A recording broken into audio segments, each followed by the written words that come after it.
अगर सरक्रीक इलाके में पाकिस्तान की ओर से कोई भी हिमाकत की गई तो उसे ऐसा करारा जवाब मिलेगा कि इतिहास और भूगोल दोनों बदल जाएंगे। मेरे साथियों, आज 2025 में पाकिस्तान को याद रखना चाहिए कि कराची का एक रास्ता क्रीक से ही होकर गुजरता है। सीमा को लेकर एक विवाद खड़ा किया जाता है।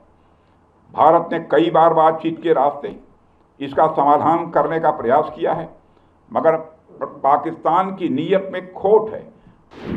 साथियों, आज 2 अक्टूबर भी है। आज विजयदशमी के साथ साथ गांधी जयंती भी है।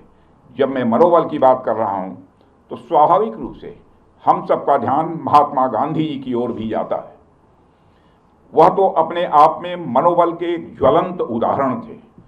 उनके पास दुश्मन से लड़ने के लिए सिवाय मन की शक्ति के अतिरिक्त और कोई भी हथियार नहीं था। इसके बावजूद उन्होंने उस समय की सबसे शक्तिशाली साम्राज्य को घुटनों पर ला दिया था।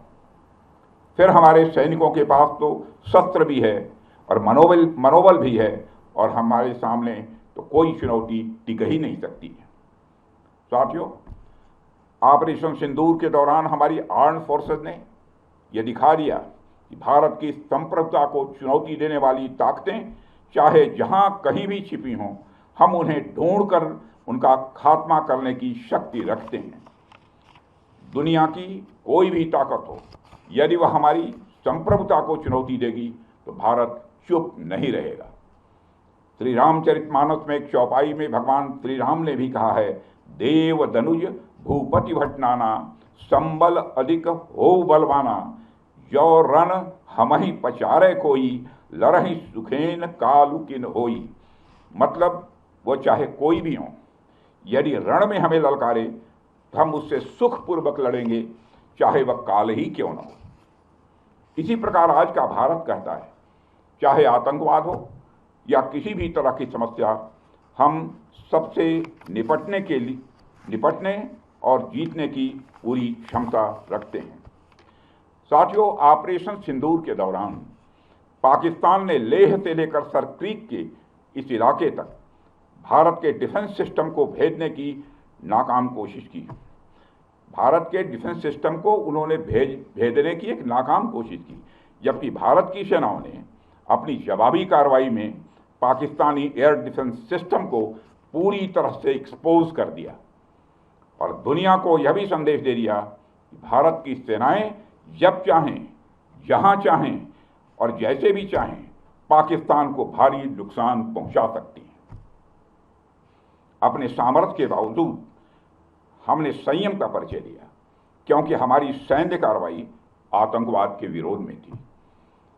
इसको एस्केलेट करके जंग छेड़ना ऑपरेशन सिंदूर का उद्देश्य कभी नहीं था। मुझे इस बात की खुशी है कि भारतीय सेनाओं ने ऑपरेशन सिंदूर के सभी मिलिट्री ऑब्जेक्टिव यानी सभी लक्ष्यों को सफलतापूर्वक प्राप्त करने में कामयाबी हासिल की है। मगर आतंकवाद के खिलाफ हमारी लड़ाई जारी है। साथियों, आज़ादी के 78 साल बीत जाने के बावजूद सरक्रीक इलाके में सीमा को लेकर एक विवाद खड़ा किया जाता है। भारत ने कई बार बातचीत के रास्ते इसका समाधान करने का प्रयास किया है, मगर पाकिस्तान की नीयत में खोट है। उसकी नीयत साफ नहीं है।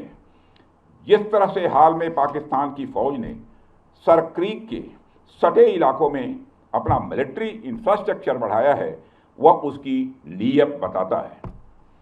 साथियों, भारत की सीमाओं की रक्षा भारतीय सेनाएं और बॉर्डर सिक्योरिटी फोर्स मिलकर मुस्तैदी से कर रही हैं।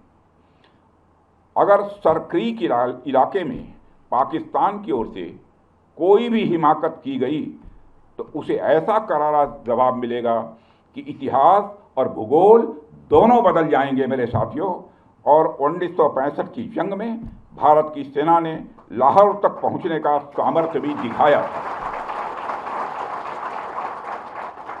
आज 2025 में पाकिस्तान को याद रखना चाहिए कि कराची का एक रास्ता क्रीक से ही होकर गुजरता है। साथियों, आज जब हम यहाँ शस्त्र पूजा कर रहे हैं तो हमें माँ दुर्गा के उस स्वरूप को भी स्मरण करना चाहिए जब सभी देवताओं की शक्तियों का सम्मिलन हुआ और वह दिव्य शक्ति के रूप में प्रकट हुई। माँ दुर्गा इस बात की प्रतीक है कि जब विभिन्न शक्तियाँ एकजुट होती हैं तभी असुरों का संहार संभव हो पाता है।